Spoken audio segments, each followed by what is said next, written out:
I replied to you. I don't know what you're talking about.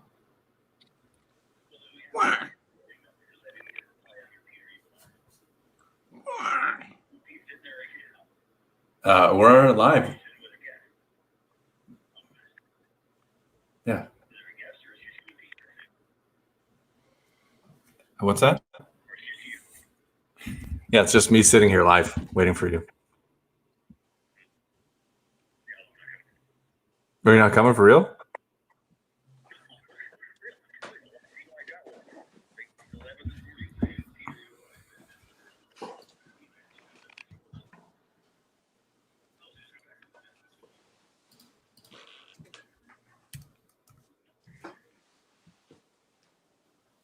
Your email sucks.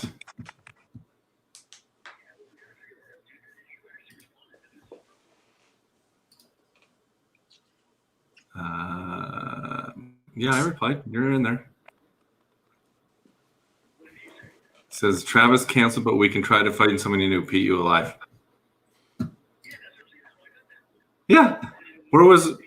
I'm just letting everybody know that everybody's watching. So here, everybody, just so you can hear this excuse why Jeff isn't in here.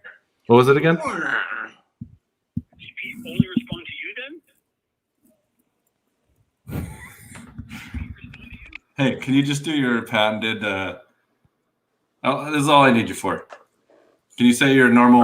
We're gonna do live, whatever your fucking thing is. What did you say? Remember how I always trick you in that we're not live? Yeah. Oh. Now we're live and I'm supposed to do that.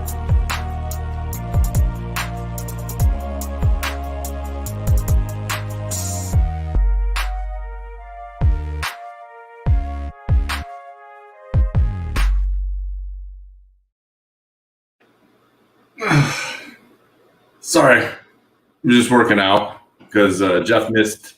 I had a whole thing about 2.5 kilograms lined up for Jeff, but he's an idiot, so he's not here. I think Jeff's more of a shake weight kind of guy. I used to have one of those. If you missed my live phone conversation, I would say that was the most compelling intro to the show ever. And if you're still here, there's something wrong with you, to be honest with you. We're here to waste another hour of your life, and we won't apologize. I'm sorry, but that's what happens here. RC Babble, Pete, down there, and then there you go. It's very hard to go like this. This guy, if you don't know who he is, his name's on the screen. I put it there so everybody knows. Yeah, Kevin has been into RC cars since he was 4. Almost. Worked with, so a quick story of me and Kevin, how we met. We lived in the same town, I think, close, and we worked at Seymour. I don't know if he lived in Seymour. No, I was in the higher up town, Woodbridge. Oh, sorry. He was slumming it with the people at JP's Hobbies, where I worked when I was in college, because I got back into racing RC cars, and we both worked there with another friend, which was a really fun, stupid time because all we did was dick around, launch rockets in the winter into the fucking woods, race RC cars all day. And then Kevin started to build things weirdly, which we'll talk about. Yep. Well, and now, food too. Yeah, and you had to make milkshakes. And now Kevin owns a hobby shop. So if you're thinking about a hobby shop, we're going to try to convince everyone here to never do it. People have been selling me hobby shops for years, and I've said no, and now I own a hobby shop. So let's do a quick check-in. We haven't been on I Moved. This is a new white background. So my Wi-Fi is working apparently. Pete's been working away. I don't know if you follow Traxxas at all, but I think some of the posts may be related to Pete, and he's also very into his background because now he's got red and blue going. Pretty good. And Kevin's on his phone. When you look this good, you want your background to look good. It's like, can't go fast, might as well look good, right? I'm going to look at the comments right here because I haven't been looking. But So today we're going to talk to Kevin about a bunch of things. The first thing we're going to talk about is he doesn't work for an RC media company anymore. He used to be at Car Action, like pretty much all of us. I've been there. Kevin is the second longest of three of us. As far as I know, I was there the longest out of anybody. Out of anybody? Yeah. Yeah, you might be right, huh? I think I'm right. I was thinking when you ended, like when did you leave technically and when did Peter leave technically? I was just going for the who made it to the end. Well, I started before Kevin, but I left before Kevin. I think we're about even, Kevin, minus a few days one way or the other. Yeah, probably. Or a month one way or the other. Something like that, yeah. Yeah. And that was the end of Car Action. Do people still read magazines? That's the question. Even though I make one, I don't even know if people read it. They might just look at the pictures, which would make it a lot easier on me if we just had to put pictures into a square. See, I have a shake weight, Tony. Let's talk about life after media. And Kevin, since we worked at a hobby shop and now you own one, is it as much fun to own a hobby shop as people think? First of all, where is your hobby shop? What is your hobby shop? Yeah, my hobby shop's Hetmanski Hobbies. I figured, I got a name, from the magazine business and the magazine world and YouTube and all that. So I decided to use that as part of the name. So it's Hetmanski Hobbies, and I'm located in Noonan, Georgia. So nice area. There's a nice park behind it, fire department right behind it, police department right behind it. Hear sirens all day. It's great. Now, from working there, where you basically helped people all day, like what is the upside of owning a hobby shop? What's the best part for you besides working for yourself? The discounts and everything I need is right there. I mean, realistically, I think that's why most of us got into the hobby somehow to work there. Like when we worked in hobby shop, spent all my money there, might as well get a discount. So now, Kevin's, how about, you were doing shapeways stuff for a while. Is that still something that's out there? Yeah. I'm still working on Shapeways. A long time ago, I got a filament type 3D printer. I started making stuff, but it was nothing but a headache. I mean, every time I went to use it, it was an issue or problem or something. And I also started getting more and more people interested in the stuff I was making. So I started a Shapeways store. So that's Hetmanski Hobbies too. Did you say shake weight store? Huh? Not a Shapeways. Nope, not Shapeways. Shapeways. And then basically what it is anything I design and make for my cars and my projects, I just put it up for people to buy. It doesn't, take any work to do that. I don't design stuff with people in mind. I literally hey, this part's done. People like it. And I throw it up there. That was the best sales pitch I've ever heard. Yeah, you like that? Yeah, I don't make stuff for any of you sons of bitches. It's not really there for me to make money. Like I said, I upload the parts. I use it for my projects. I get so many requests for my parts. I said, well, there you go. Now we can put it up. And if you want it, it's there. But quite honestly, people don't like the Shapeways stuff just because it's so expensive. And that's really the problem with it. But the thing is if you want my parts, that's the only way to get them. But I am working on getting some 3D printers for the hobby shop. I just picked up a resin 3D printer, so I'll be able to do fine detail parts, and I'll be able to make it, from what I see so far, and I haven't really gotten that far into it, but it looks like I'll be able to make parts a lot cheaper than what Shapeways makes it for, and it'll be a better quality product. And then I'll be getting a filament type printer again to make some more structural type parts. And again, cheaper. For those that don't know Kevin, like his niche, I would say, in the magazines and stuff was kind of like building trucks. Was this your first truck? The picture you sent me? I was trying to look at this before we said. Look at this. Which There's one? one with the Corvette on the back. It's the truck that inspired the Camaro, right? This one? No, that one's I saw a 6x6 quad in the magazine, and I had to build a 6x6 truck, so that was it. This one. That wasn't it either. That was something later. This one. No, that's not it either. This one. Nope, that's not it either. This one. Nope, that's not. That's the hot top. This one. That's my first race I've ever went to. Who are you? I'm the kid in the Marines jacket, and I thought I was awesome because I had that. And then that's my frog, my Tamiya frog that I raced at Brantford Hobbies. I believe it was the one and only year they raced. It was an oval too, by the way. I had a blast. I loved it. So Kevin did race, but he got his nickname. We call him Hinge Boy. Yeah, you're the problem. I thought so, but I wasn't sure, so I didn't want to brag or anything. But yeah, that's your fault. Kevin was making a polystyrene cab or something, right? And then I almost feel like you were the first one to put a hinge on something, but I don't know if that's 100% true. Yeah, but, there's no way to tell, right? I mean, who knows who was the first one to do it, but nobody in my area was doing it. So I was opening doors, tilting noses, beds, all that stuff. And I'm actually getting back to that now. I'm doing that again, finally. So I got time now. But because Kevin was hinging a door, he became a hinge boy. Yeah. Very eloquent. I know. I have a good vocabulary. Yeah, that one stuck. That's for sure. Water boy. Yeah. And then so Kevin became all that, and then he started doing monster truck stuff, and his first he got contracted by Tamiya. Did they steal your TXT or whatever?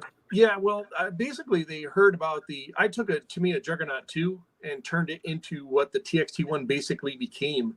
And they heard about that. And I met with them at the Chicago Hobby Show and brought my truck with me and sat with Mr. Tamiya himself and the engineers at Tamiya in the lobby of our hotel with my truck. And we discussed it.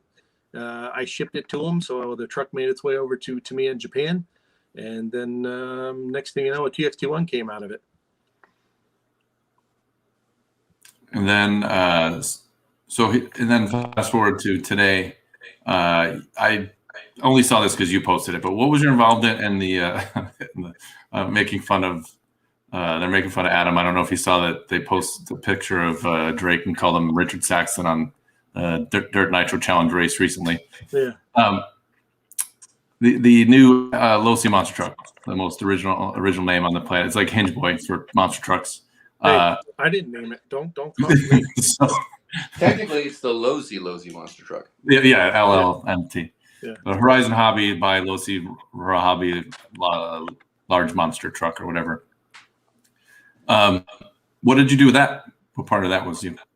Well, I mean, I would say I was a good part of that project. This is, through the years of developing monster trucks, solid axle monster trucks. I mean, I've tried all kinds of things. I've made my own trucks, my own axles, my own chassis, suspensions, everything, and just tried all kinds of things, got everything dialed in, figured out something that I liked, and I started revising it and so on. And because of the magazine deal, that gave me a connection to all these manufacturers. So I was able to go to companies like Tamiya, Kyosho, Hobao, and a whole bunch of others and say, hey, I got this idea for a solid axle monster truck. Here's my thought on it. And these are some of the features that I think would be cool. And they all said no until I talked to my boys at Horizon. And that one stuck and clicked. And next thing you know, we have a solid axle monster truck. And basically, I mean, there's a group of talented people that were involved, right? It's not just me and not just the designer and not just the product developer, but a whole bunch of people. But basically, I wrote down a list of what I thought the truck should have and why, and all the different features and some things that I wanted to see that I couldn't do myself and so on. And that kind of got the ball rolling. And then because I worked at Horizon and I've been through the product development process, I got to also be a part of that. So I got to write up the document that basically goes to the big wigs will say at Horizon that where you go into the meeting, they say, hey, here's a product that we want to do. This is what we think it'll be like and blah, blah, blah. So I wrote up that document. And of course, they filled in some things like mold cost and things like that. Then when we got to go, I sat down with the engineer, designer, and we worked together on the design of the truck. So I gave him dimensions, wheelbase width, gear ratios, pictures of my truck, and did the same thing. I sent him the same document that explained all the things that I'd like to see in a truck and why and so on. And so what in the world? So, in the end, he put his thoughts into it, my thoughts into it. Now we have a Losi LMT. That's the short version. Wow. Yeah. I know. Exciting stuff. Look at that. I play videos now. So what you just told me while I wasn't listening, yeah, I was looking for pictures, this was basically your idea. I mean, yeah. I'll do the cliff notes for everybody like me. Yeah, I mean, technically, yes. It was something I had been thinking about for years, and I've been writing it down, doing all my things, writing my notes, coming up with ideas. And this is the result of that in a way. By the way, I was on this video shoot too, so I was driving for some of the video as well. On the first day, I was driving the grave digger truck. The second day, the son of a digger truck. And the one that gets run over at the end is currently sitting in my hobby shop. I saw that. Who got it run over? That was me, sort of. Adam Anderson was driving the gravedigger truck. He spun out of control, hit my truck, and that started spinning out. And I thought for some reason the kid that was driving the monster truck was going to stop, and then I realized he could not see the trucks. And I tried to get out of the way at the last second, and it ran over. So I ran over the back of the truck, and that's sitting at my shop right now, all broken. Well, we share something because my Kyosho Big Brute got run over by a tractor at 5 miles an hour when I was a kid. It was like a slow motion wreck, but yeah, you'll see it here in a second. Hey, Kev, did you have any trouble selling Horizon on the idea that the truck has to go fast? No. They honestly, they were really good about everything. I basically said jump, and they said how high. Quite honestly, there were very few battles that I didn't win. There were some minor things that I would have maybe wanted to see a little bit different, but there's also manufacturing things that I don't know about that they maybe do or something, And truck gets crushed right after this, I think, which is the best part of the video. There it is. So yeah, that truck. The monster truck guy is going to stop for you. Well, he couldn't see anything. I mean, the trucks we had to have him start driving towards us, and then we started driving when he got to a certain point, and then it was just the dirt was so loose that Adam lost control of the truck, and then that was the end of it. Kev, what do you think the top 1, 2, or 3 things are that traditional racers or Canadians or traditional racers in Canada named Jeff don't understand about what it takes to make a monster truck work? Because it doesn't have independent suspension. It's got crazy big tires. CG's way high. Like, how do you make these things work? There's all kinds of stuff. I mean, that was one of the nice things about the LMT is we worked in so many adjustments there to make it so you can tune it and get it dialed in for different surfaces. You have the upper links. You can change upper link position in the rear to change how much traction you have. You have ride height. You have your shock angles. There's a ton of stuff involved to make the truck really perform well for its given purpose. What is the purpose? Well, see, that's the thing. Most people are going to bash with it, right? So out of the box, it has a pretty neutral setup. Really, for me, out of the box, the truck is great. You can race with it right out of the box. You could bash with it. You could do freestyle. But if you want to do each individual thing better, you can fine-tune the truck and get it dialed in for each one of those things. So like I'm going to build a truck specifically for racing. So I'll tune the diffs for racing. I'll tune, take a bunch of weight out. I'll get the right tires for the job. All these different things will be done to it for racing specifically. And then I got a truck that I set up for just running around the yard and testing stuff. So racing, you mean like copying the monster, the back and forth over the jump and car crushing thing, right? Yeah. So basically what they do is time run. Yeah, they set up, basically small Monster Jam type courses where they run, in brackets. They'll do bracket style racing, and you run against different, some other guy, and whoever gets to the finish line first wins, and then you move on to the next round. So that's how it works basically. It's not like racing. Kev, do you wish there was a Nitro one? At this point, no. I was the Nitro guy at the magazine for years. That's all I did was Nitro, and even I don't run my Nitro stuff anymore. Like sad. Yeah. Why? Just because we're lazy? No, maybe it is because I'm lazy. I just don't want to do it. I'll agree with you because I love Nitro and I don't run it. But yeah, I'm lazy. That's really honestly that's got to be it because I know I could just go and run my LMT, my Emax, whatever it is. I just plug in the batteries and I go have fun for a minute and then I throw it on the shelf. Whereas the Nitro car, like, I reviewed a Kyosho buggy and I really love it. It's a top of the line Kyosho buggy and, it has the best of everything in it. It performs really well. It drives great. I had it, did the review. I took it apart so I can get everything clean, go through the clutch, all that stuff that I normally do. And I was like, ugh, I don't want to deal with this. And I put it on the shelf. But it's a great buggy and I love it. And I love Nitro. But yeah, I wouldn't say it's just laziness because there's really no payoff to doing the extra work except for extra noise. I mean, it's not like, it's more work, but it's so much faster like it used to be. Yeah. Or, so much more power. Like all that's out the window now. Yeah, it's kind of out the window. And and I have a track in my backyard, and my neighbors are far, they don't care if I make noise, and it's like perfect for it. But I really don't run nitro stuff in my backyard. I don't know how I feel about this right now. Kind of sad. Yeah, it's an end of an era. Do you have an electric car at home, like a full size car? No, not a full size one. Are you crazy? Never. You're like, I think the issue is, and this is what I think it is, if you have to clean something too much, you won't use it. So I would just say don't clean it and use it until it doesn't work anymore. Oh, that's a good answer. Maybe we'll do that. I'll give that a try. Isn't that the life of a magazine editor? You use it until it doesn't work anymore and then go, I'll put that on the shelf. Yeah, basically. or you do the photos and then you put it on the shelf. That's how it goes most of the time towards the end. Here, we're going to jump to nitro versus electric. Here's my gripe about electric. If you don't use the batteries and you forget about them somewhere, you kind of have a shit pack and it's going to blow up. So that's the only thing about electric I don't like is that at least with nitro, I mean, if you store it right, you don't have to worry about it not functioning the next time you want to use it. But if you let a nitro or an electric car sit with the battery plugged in by mistake and it drains the battery dead, you're out. $90. See you later. Yeah, that's true. But same goes true for a nitro car. If you leave that receiver pack in there, you're done.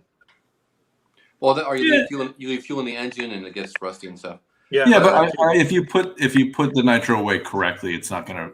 I haven't seen rust in an engine. To be honest with you, I don't even believe it happened because when I moved to California, I had an engine that was in the basement of my old house, which would get flooded in the when it rained, and it ran, and it was one of the fastest engines I ever had. I never touched it, never took it apart. I think people take shit apart too much, but I've never seen rust inside an engine. I really think you got to try to get rust in your engine, like hardcore. Yeah, I've seen them get gummed up where they don't start and run right, and people get frustrated. But on the electric side, it used to be that if you left the battery plugged in, speed controls were designed so that they were always on. When you turn the speed control on, you were just turning on the reception of the receiver to the speed control. But now, like I frequently forget that there's a LiPo plugged in, and I've never had a LiPo discharged by just being plugged in on my stuff. I don't want to test that one, but I mean, is that true? The Traxxas is an electronic switch, so there's got to be power in it somewhere. It's not a physical switch. That's what I'm not saying you can leave your Traxxas plugged in, but for me, I've never had a problem leaving a Traxxas thing plugged in. I mean, the thing is that you normally have to leave it plugged in for quite a bit of time. Like if it drains, 0.01 amps, it's still draining the battery at some point. But that's the only fear that I have. I go to my garage and there's some batteries that I haven't used in a year, and I just look at them like, well, it sort of looks like it'll work. Yeah. But maybe it'll catch on fire. Well, I mean, we had back in magazine days, if you forgot to unplug it in a photo studio, next morning those packs were ruined. It was that quick. But again, disclaimer: I'm like, absolutely unplug your batteries, take them out of your car every time you run it, no matter what brand it is. But it's not like, oh, I woke up this morning. I woke up at 4 in the morning. I realized I never unplugged my car. That battery is definitely toast. I don't think that's really a thing anymore. But yeah, unplug your batteries, take them out of the car. That's just a good habit. I will say too that I do miss the one aspect of nickel metal, which is that they wanted to be deeply discharged, and you could put those things on the shelf, and they didn't care ever. Whereas lipos, if you put them away fully charged, which happens to me a lot, I go, I'm going to go run a car, and I charge the battery. Other stuff happens. Now I've got a fully charged pack, and nothing happens. I don't do anything with it. So now I have to remember to either put it back on storage charge, and that takes a while, or you put it on the shelf, and that doesn't help the battery's performance at all to store it fully charged. Or you just don't run it often enough, and it just puffs from sitting there, which is how I've got the puffed battery that I'm running about now for the next issue, which is what you do with a puffed or a swollen lipo. You run it until it blows up. It's fine. I actually have never had a battery blow up, so I'm not really scared about it. Well, that's the thing. People are like, oh, my lipo is swollen. Now it's a ticking time out. No, it isn't. It really isn't. What will make a lipo go nuclear is if you puncture it. Once you split a cell open, now you've got a runaway chain reaction when it's exposed to the elements. Or, of course, you dead short it, that kind of thing. Yeah, or if it swells, charge it over voltage. Yeah, if it swells, obviously treat it like it's a thing you don't want to burn your house down with. But no, it's not like I need to get 5 miles away, and at any moment it could blow the roof off the house. But yeah, lipos, they do require a bit of care. Kevin looks deep in thought. That's how I look all the time. Sorry. I can't help it. So I'm trying to think of funny stories of Kevin. We used to get mad at each other. Well, he used to get mad at me a lot at car action, but I fucked with him. But it was fun. I miss Kevin. He was very anal. Kevin was always anal about his tools. Like if you used his screwdriver, he's like, it's like you touched his pee-pee or something. Yeah. How many races did you show up to with running Nitro and you never had a starter box? Yeah. All of them. Still to this day, I don't really have one. Yeah. Yeah. That was a downside. Well, talk about downside of being an editor. Like when you go on it, like you never had one car. It was never your car. A starter box never worked on anything. So I learned. I mean, my first Nitro car was a Losi XXX. What was the first gas truck? And XXX NT? XXX NT, I think. Yeah. Yeah. And so I had the airplane starter to start the stupid thing. Yeah. You know what I mean? You're sitting on there. Yeah. Buzzing your chassis. Yeah. And then after that, I had 20 million different Nitro cars, and I used that for a while, but then used the starter box with nothing on it because you had to figure out how to do it. And I went through my entire racing career with really, I'm not prepared for racing. Yeah. I know. Never. Yeah. The good thing is I knew how to drive. That was it. But and that's why I liked slash racing. When we started back up here, was just I put it away in a bag, and the next week I took it out of the bag and charged it up and ran again. And that's what makes it fun. That's why I think sometimes what you're talking about is you stop running it because you have to do so much to it. Sometimes 90% of this hobby is wrenching on your bench, which to me is boring. I never was a sit there and screw with the setup. I just figured out how to try to drive different around the car. But a lot of people like to tinker with it until the point where it's annoying. And then you go, I'm not going to use it. So I think that lazy it's a little bit self-inflicted. But people still race Nitro. Obviously, people were talking about the Nitro Challenge, which was just up the street and I didn't go to, which I feel bad, but I work on the weekends. Big race. A lot of people there. Drake or slash Richard Saxton. Richard Saxton did well. And then apparently Jeff from XXX Main got a mention, which was like a flashback to 2001. What? I don't know. I guess we have to watch it to see Scotty talk about XXX Main. I have no idea. Yeah. You know what's crazy is back in the day, when magazines, ruled, there's no internet, or the internet was just beginning. Even if you weren't a racer, you knew who the racers were because they were in the magazine and you read every page. So you knew what was happening in the race world. And there was awareness about which brands were winning and when new race stuff came out and who the drivers were. And I got to believe that Joe Knockaround RC Kid has no idea who's racing what and who's winning what. Because, where would it turn up in their social media feeds, unless they go out of their way to follow racers and racing brands? It's hard to judge being old, fat, and bitter about RC since we've been in for so long of what people are into. But I would probably say that I'm somewhat true of, I don't know if people are searching randomly or what shows up. I mean, I know your phone's listening to you all the time, so maybe that shows up. I mean, the weird ads that pop up from me just in normal conversation is funny to me. So maybe they see it, but I don't think there's much celebrity.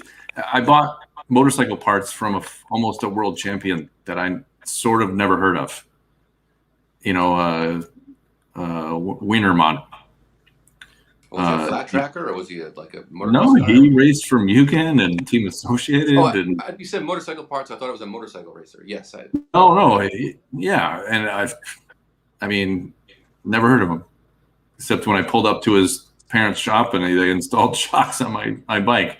And we started talking about, he's telling me about, don't adjust this part. And I'm like, well, I understand shocks. I've been into RC cars. Oh, me too. And then I talked to him and he's a factory sponsored driver that quit after a year and a half. And kind of interesting. But Who's Tenacious D? Who are you making fun of? The Bolt with his original name back. Do you look like someone from Tenacious D, Kevin? Probably, yeah.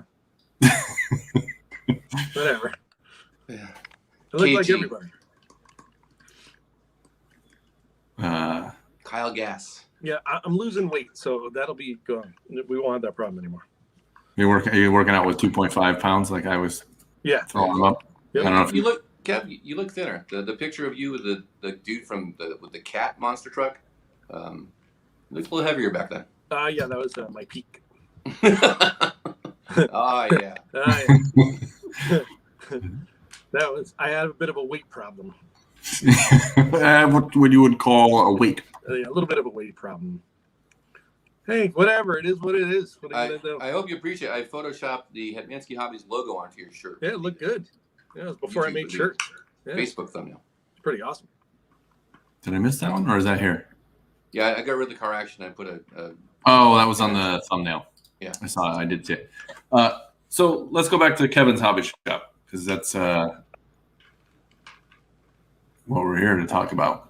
What advice would you give someone that's going to start a hobby shop? Like what would you say was like, oh shit, I never thought of that, or if I had to do it again, I would do it this way?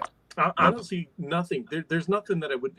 The only thing I found is starting a hobby shop up is you deal with a lot of dumb people along the way, as far as setting up getting your sign done and taking care of town stuff and finding out you have a mailbox 6 months later at the building and all this.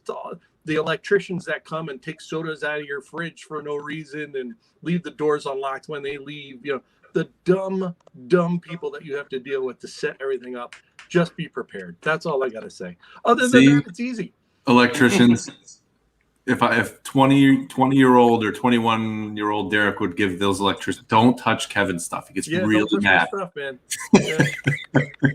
I'm not kidding you. I got there and both doors to the shop were unlocked. They weren't there, and sodas were on the counter. They just helped them go. Thanks, guys, for doing a good job. Hey, at least you didn't have beer. Yeah. Could have got drunk and stole everything. Yeah, that's true.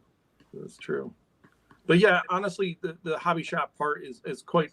The one thing I would say is try to actually know something, right? You get a lot of questions. Not a lot of hobby shop owners. A lot of hobby shops I've been in, there are people that don't know that much, and you really need to know a lot. It's like me. I can do a little bit of plumbing around the house, but I'll never open a plumbing store. So you really kind of need to know what's going on, and a simple thing is when somebody walks in the door, I don't know, say hello, acknowledge the fact that they're in there. It's very simple stuff. Very easy. Did you learn that from JP? That's what I'm asking. Oh, I don't even remember. Did he say hi to people or not? I don't even know. I just know I've been in a lot. I don't remember. He wasn't mean to us or me, so I don't really know. Yeah, no. I've been in plenty of hobby shops that are full of dickheads. Ones that obviously think they know everything and ones that don't know anything. Yeah, it's amazing. I mean, I've been in a lot of hobby shops, and there are plenty of shops I've walked in. The owner didn't even know I was in there, basically. It's insane to me, Just I'm not looking for a conversation, or your life story, but at least say, hey, how's it going? Thanks for coming in. Something. Get off your butt. Stop looking at the internet. Help me with my problem. Get me something. Well, so we'll talk the difference about internet and sales and service. This is the one thing that separates a hobby shop from you just purchasing something online is a knowledge base, B, social interaction and being nice and, helping people, and people pay more for that. Otherwise, everything would be free. But so if you're going to a hobby shop, you should support a local hobby shop. You should go, if you're in Kevin's area, go buy whatever you can from him. Every penny helps him. And realize that when you're a hobby shop, because I remember, for as long as we worked at a hobby shop and been in the industry, there's been mail order and hobby shops bitched about mail order. And then there's internet, and there's online, yet hobby shops still exist. And some of them are very successful and make a lot of money. Yeah. And the difference of that is probably having a variety of things. Don't get stuck in just selling T-Maxes, or don't get stuck in being a pro shop, which is the death of every place.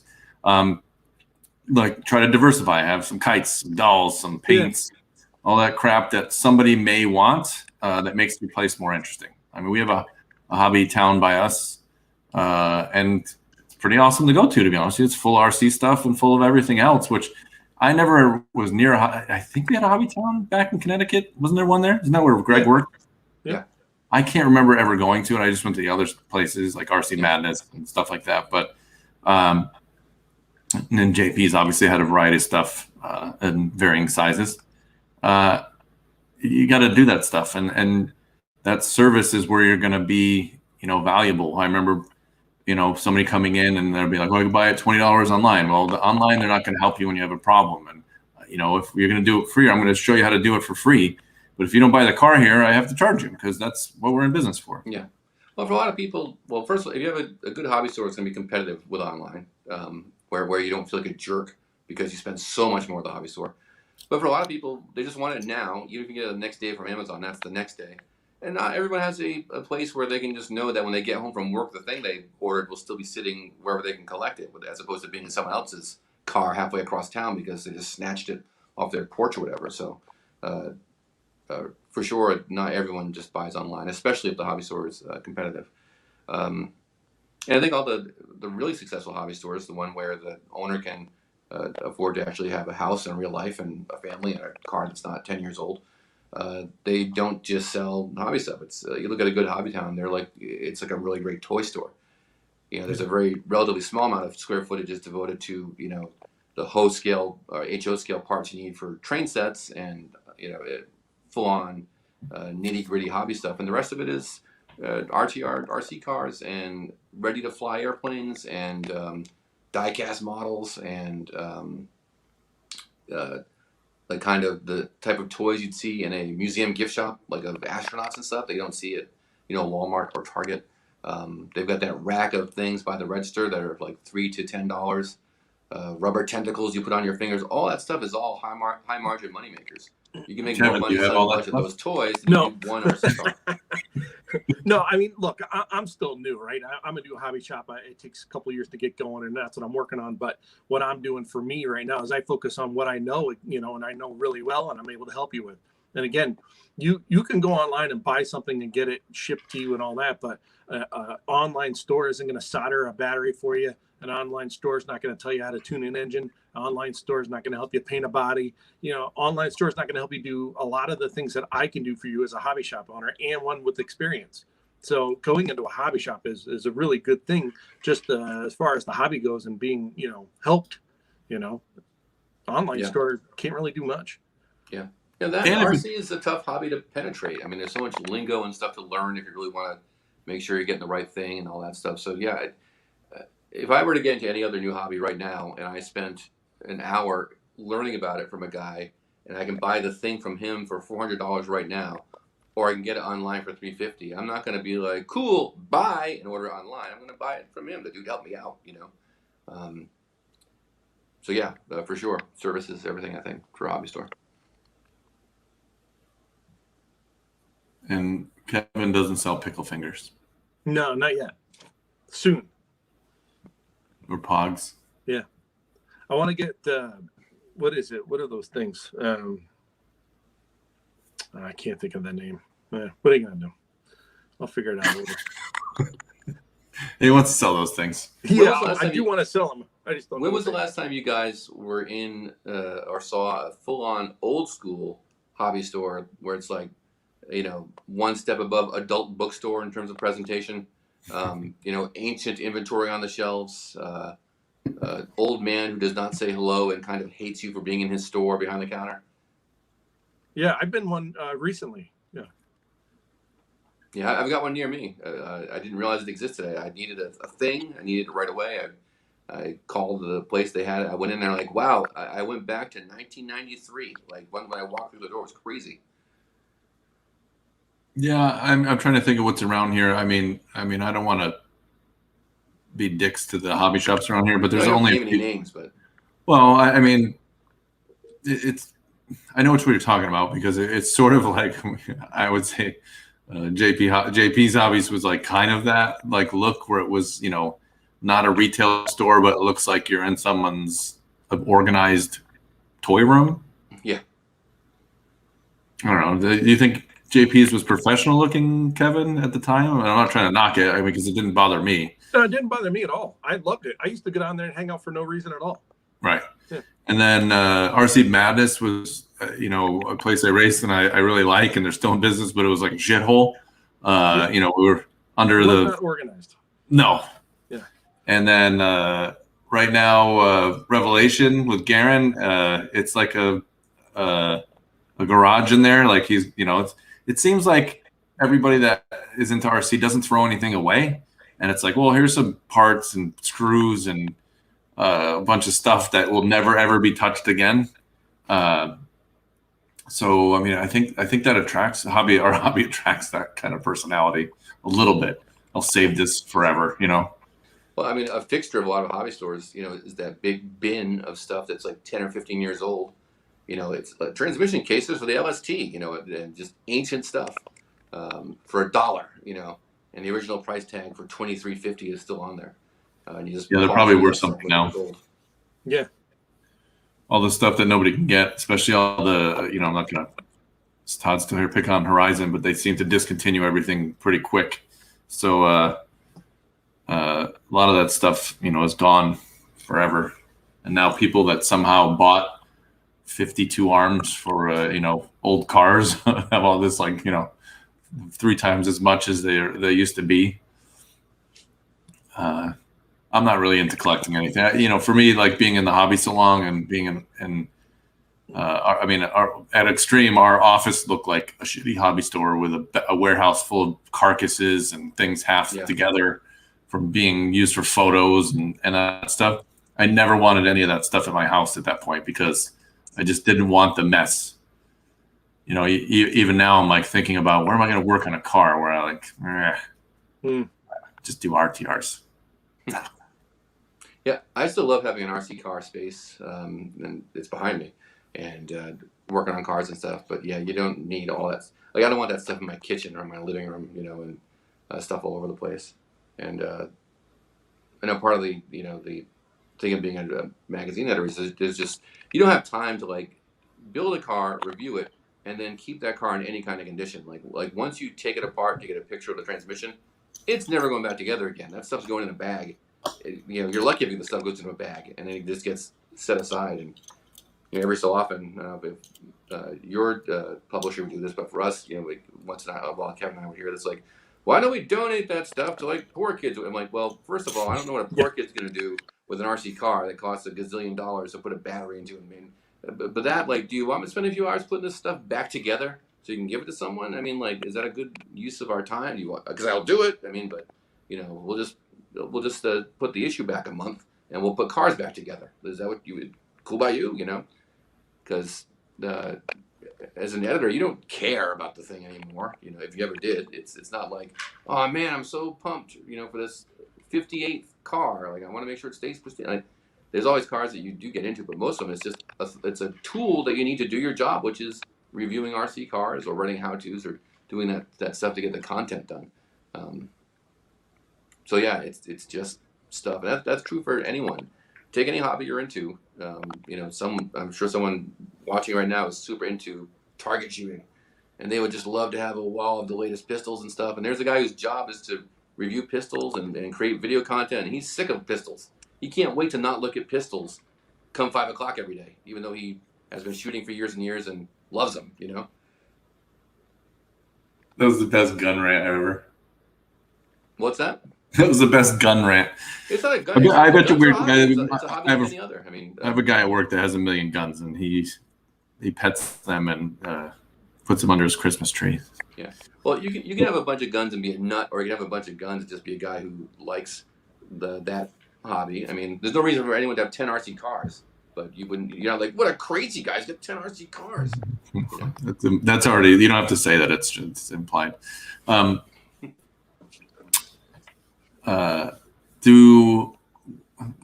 Let's go back to Nitro, since that thing. Did anybody watch the DNC this weekend? Did you guys even know that happened? I saw 2 minutes of it. The best 2 or the worst 2 minutes? It was the middle 2. I don't know. Well, I just see that they were posting that it was on the Live RC, which I haven't really seen cover a race in a while. that they were there in full force. So I just wondered, how many people were watching that live. None of us did it. I've never been one to really to watch a RC car race unless I'm in person at a race and be into it. The cars get spread out, like it's not. It's a little frenetic and just doesn't do it for me. I'll give Live RC a little bit of credit. They've done a good job of zooming and following the action. Mm-hmm. Of course, when it's spread out and nobody's near each other, it's boring. But I would say that's true of every race, because I watch Formula One, which is one of the more boring forms to watch if you're just trying to watch like people battling. It's more about the strategy. Velez used to say he hated basketball because you only needed to watch the last 30 seconds to see who won, which is the stupidest statement I ever heard, because that's any sport is you only to see who won. You have to care about the journey. And if you're really not into it, it doesn't really matter. Because I've watched some of the races online where it was, especially if they're the shorter ones where you're not watching an hour. But I watched one of the Worlds where Angaro won, and that was pretty entertaining through the whole hour. So if it's good, it's fun to watch, and they've gotten pretty good at the camera footage. It just it depends on your investment into it as far as caring about the brands and the cars and the drivers. But if it's just if it's just about how compelling is the action on screen, RC doesn't do it for me. But I got to confess, a lot of racing doesn't do it for me. And I love cars and racing, but to your point, like F1, if I see F1 cars on TV, that doesn't stop me in my tracks. I'm like, wow, look at the cars go, Pretty much only racing I think that I would just watch, because even if I don't know who is in it, if you watch Supercross, that's 1,000 Evel Knievels simultaneously, and that's entertaining for me. Likewise, is it SST? The Robbie Gordon series that he does with the trucks on asphalt doing jumps and everything. Yeah. I don't trophy know. truck style. Yeah. That's awesome. Yeah, and this is great action. I forget what a good job they do. Well, the thing is, some of the races are too long. Carpet on-road racing, I can't really get into that, Yeah, but this you got big air, and you can follow the action, and the passes aren't instantaneous. You see the guy, chip away and chip away and chip away. Yeah. The guy in our chat just saw his own chat in the YouTube video. That's funny. His general hobbies everywhere. Now, as I understand it, if Live RC is going to do the whole McGill like this, that's because the track says, please come out and do that for us, and we're going to cover the expense of doing that. And there's it's not like Live RC just elects to cover things because they're important. Is that right? Yeah, there's got to be money involved. To put this on, I still don't understand the cost ratio of being in media, and we couldn't get people to spend 50 cents for them to spend $30,000 to $50,000 for this. I'm not trying to make fun of them. 24,000 views is really not cost effective either. But it's good. It's Brandon's branched off into other stuff, and I think he's made a shitload of money off it. Good for him. Never against anybody making their own nut for that way. But yeah, it's just a huge expense, and how many people it takes to do this stuff is it's just mind blowing to me. I'm always mystified as to how frequently you'll see in the RC marketing world is brands will spend a bunch of money to win a race or get to a race, all that, and they don't really do anything with it. It's, that's what you go to race for, is to hopefully win it and then take that win and do something with it. If you don't, then, you're not going to get that whole sell on Monday effect, which ostensibly is why you do it. There's got to be something left to racing, or it probably would have been gone by now, to be honest with you. But, for me, racing's probably really the last glue of the hobby, because otherwise it's so fragmented and nobody really wants to. Everybody thinks, that they can spend all this money to, on Facebook, which is ineffective really at this point. But it's the last thing where the manufacturers get together and somewhat come together to do stuff. The same holds true with crawling, with their jamboree slumber parties, and the monster truck thing where they're jumping over paper plates and whatever weird racing they do, popping balloons at each other. I don't know. I think I would probably have fun doing because it's more of a monster truck drag race with some shit in the way, just because it's quick. But it's like 15 seconds. It's even worse than RC car racing, where it used to be your 9 hours of the track for 12 minutes worth of racing. It's 15 seconds. What do you do? I don't understand. The best story that I have of RC racing was Steve Slayton and his first time going to Digger's Dungeon to race for Traxxas, and he qualified. They set him up for the first race. He went down the straightaway, lost it in the turn, and that was it for the weekend. And he was just blown away. He said, "What? That's it?" I go, "Yeah, dude, you're done." He couldn't believe it. Yeah, you lost. You're done. No more racing for you. That's what makes I can only assume that massive amounts of alcohol are drank at these events. Otherwise, why would you go for 12 seconds? I don't understand. Yeah, I think it's everybody likes to get together and just kind of, talk shop and all. And look, I'm getting ready for a race in Virginia, not this year, but next year. And I can't wait to go. And I'm not a social butterfly, but I look forward to seeing all the trucks and, checking it out. And that's literally, I'm building like 8 trucks to try to get up there. Well, if the whole point is just the race part, then yeah, now your 15 seconds is an issue. But like, if the whole thing is a big happening, then that's a much different type of deal where it's like an attraction. I mean, look at, Axial Fest. No one wins Axial Fest. I know they have competitions within it and everything, but that's just a great big hang out with people who are into the hobby or into kind of thing. Yeah, and, pretty much. That was also a big draw for me for racing, because you want to see the guys who are also into RC like you are and see what they're doing in their cars and stuff. And I hope that's still part of it. I don't know how much creativity is left in racing. If you go to an RC track now, are you going to see guys modifying their cars and doing unique stuff? I don't think that happens anymore. I think in the monster truck, it does. No? Yeah, I think in the I'm talking like axle, 2-wheel buggy and 4-wheel buggy and solid axle touring car monster truck stuff. world. Yeah, they're modifying stuff, but in the regular 2-wheel drive buggies and all, I don't think anybody modifies anything anymore. Well, the stuff that you can do to personalize your car, like I've got all black wires. Everyone does it. You don't even see cars that just look different. Anyway, General, I'm going to answer your question because I had to look this up. I looked up last year's race and it was 45,000 views. So really not a giant leap in views. And I'm not knocking it because it's not easy to do that, get views, but still, I wouldn't call that cost effective. And that's where I would say, if you're an advertiser who spent money on the Live RC feed, I would not go to Live RC and say, hey, you only got 45,000 views. If I'm Live RC, I'd say, yeah. Did you share it? Did you promote it? Did you tell people to go watch the race at Live RC? Because you've got this great footage now that you can use and exploit, and you should do that. Like, it's not like, of course we're going to do a weekend to get views on it, but you've got this tool. Why don't you use it? Just like I would tell an advertiser, we really liked your car, and it's got a really great review and velocity. You should probably promote that. You should probably tell people to check out the velocity review because the car got a good review. They don't do that. No. So I'm going to tell my 8 story because I went and bought a knife for my girlfriend, and I went to the nerd knife shop at the mall, and I was like, yeah, I just want a cool pocket knife. And he's like, well, what kind of thing? I'm like, I don't know, one that opens like a pocket knife. And it was sort of like going to a hobby shop for the first time. And I go there and trying to see what kind of knife it is. My phone isn't working. A sharp one. So I go there and I was like, yeah, I want this. And I don't know what knives cost. So I figured like, yeah, I want to spend like $80 because that's going to be a sick ass knife, bro. And I said, I want it to be American made. And the guy with the ponytail laughed at me.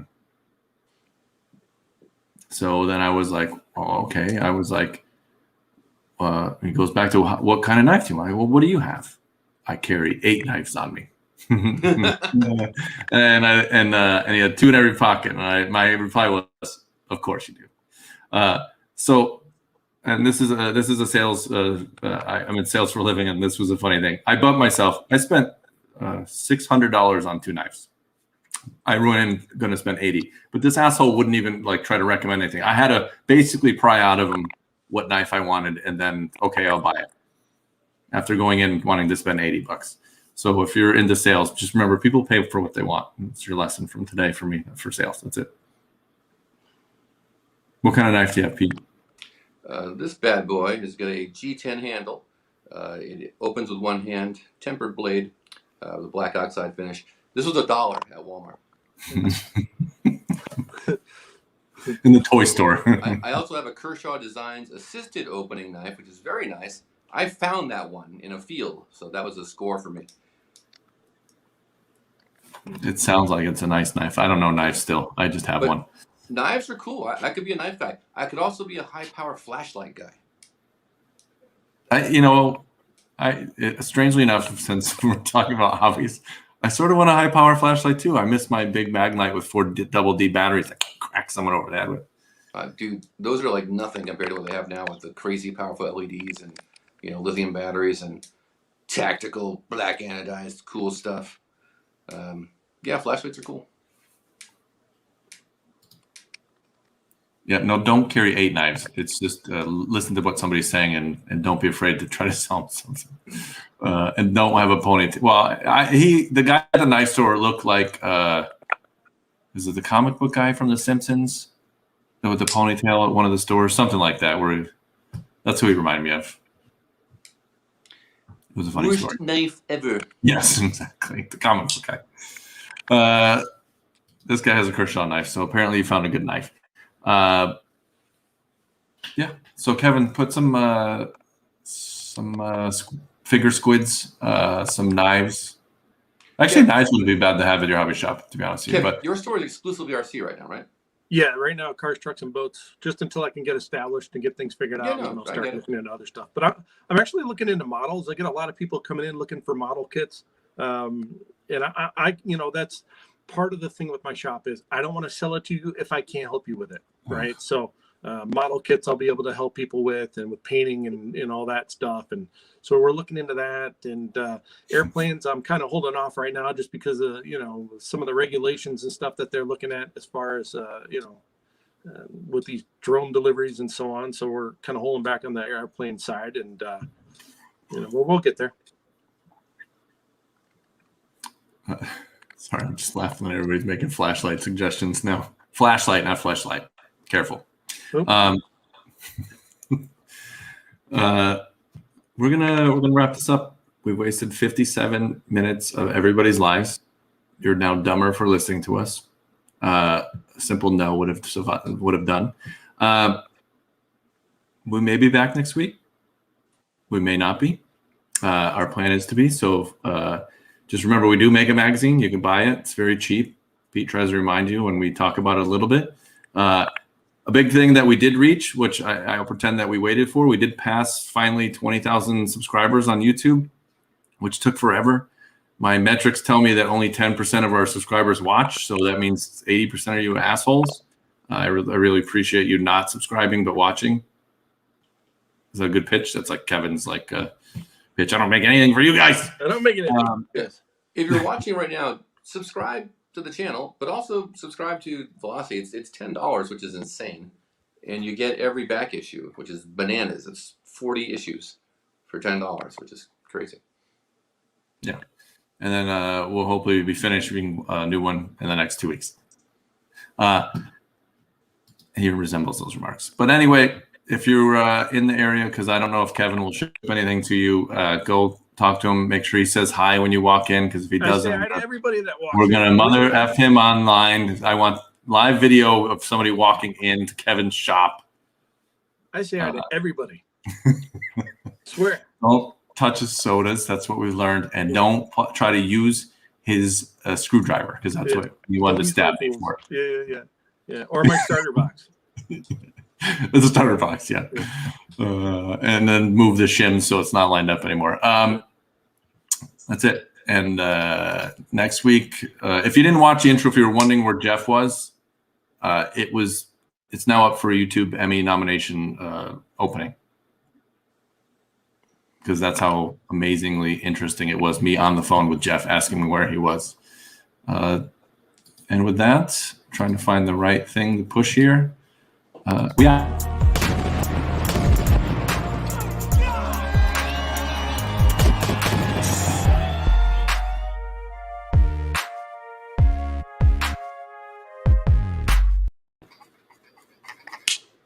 Should I quit?